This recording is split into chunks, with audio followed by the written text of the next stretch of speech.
So this is work that I did at Milliman School of Public Health at Columbia University. And I was very interested in keeping people out of the hospital. Now I work in healthcare research with people in hospitals, but I was very passionate about the idea of what are the basic tenets of health. And I love this map because I think it sort of level sets the conversation in terms of thinking about where people live in New York City and where City Bike is located. And I was very interested in City Bike because it was new in New York City and it was an unsubsidized public-private partnership. Right?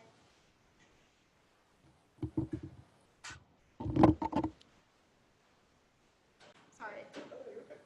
Which one? Oh, thanks. Of course, the arrow. So why bike shares in public health? There's a lot of research that shows that bicyclists, as in your traditional, privately owned bike, result in better health, whether or not it's reduced mortality or better cardiovascular outcomes. There's been a lot of evidence that bicycling is good for you. There's less evidence on bike shares and population health effects. And so I was thinking about what are ways that we could explain this or potentially try to quantify what the health effects might be. And some of the explanations that immediately sort of jumped out at me, were this idea that, that bike shares, we might not have a lot of research on it. They're still really new, especially in the US. Also, there's a lot of evidence that suggests bicyclists are already the healthy and wealthy, highly active people. So is there less potential benefit there? Another explanation is the mode share shift.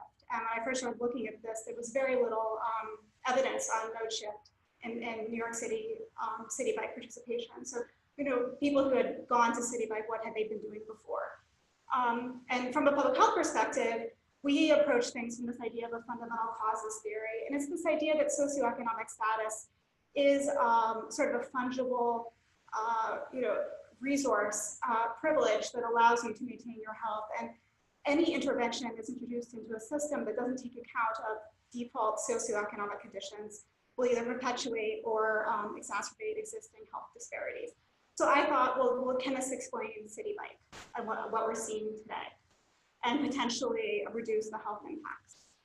So one of the reasons that I wanted to be grateful for the opportunity to be here and share today was that there was no data on City Bike users, how wealthy they are, their socioeconomic status. I did know where they lived.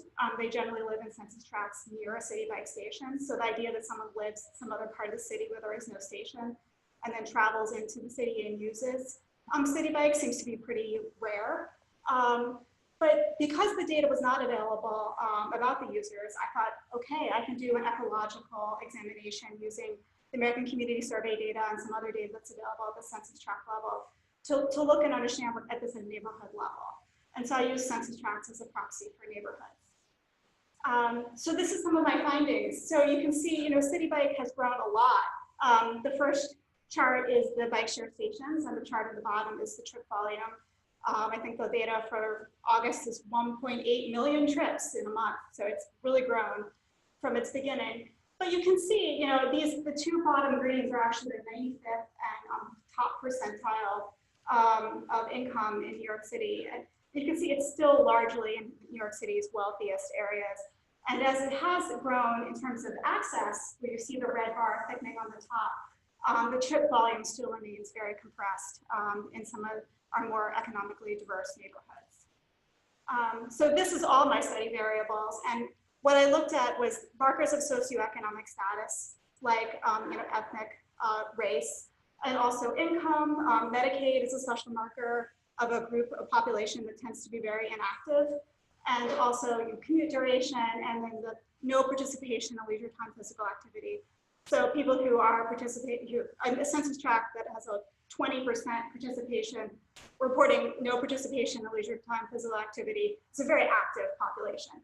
And so this is the distribution over time of the City Bike trips.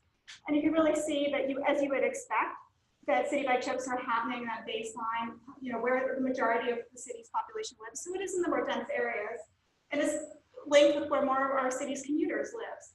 But it's disproportionately, occurring the trips in neighborhoods that have a higher percent of the city's white population, disproportionately happening in percentiles where fewer of our city's Black population lives, highly correlated with income, negatively correlated with Medicaid. And to speak to that physical activity impact, these are already happening in neighborhoods where a lot of people are already walking commute. So this confirms that evidence that mode shift for City Bike is happening from a walking commute to a bicycle commute. And so in City Bike's reports where they're like putting calories burned per user or the carbon offset, I think there's still a lot of work to understand, what the evidence base is here. So just one more quick map. This shows by census tract, no participation in leisure time physical activity.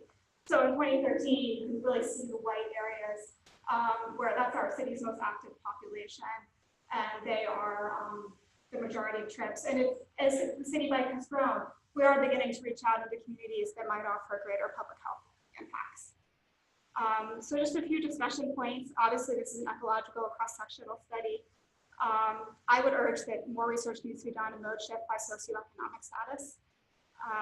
I also just wanted to comment, I think there was a great talk last year here by Seth Spielman, sort of talking about the ACS data and the margins of error and some of the limitations. And that really made this work challenging for me. So I'm excited to continue to see how geospatial data that's available in the public domain advances.